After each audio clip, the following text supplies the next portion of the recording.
ఎక్కువ మాటలు చెప్పను. నేను ఒక దశాబ్దం నన్ను చూస్తూ ఉన్నారు. పిఠాపురం నియోజకవర్గాన్ని గెలిపించి నాకు అవకాశం ఇవ్వండి అంటే అడగంది అమ్మైనా పెట్టదంటారు.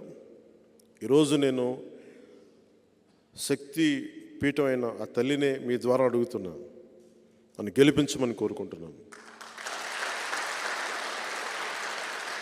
గెలుపు నా కోసమో కాదు, నేను పోరాటానికి నాకు మరింత బలం చేకూరుస్తుంది.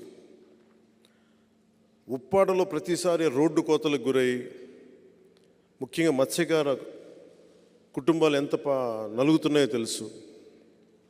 వీటన్నిటికీ ప్రతి సమస్యకి నేను ఎక్కడికి పారిపోను. దీన్ని ఒక మోడల్ నియోజకవర్గం చేద్దాం ఆంధ్ర రాష్ట్రానికి.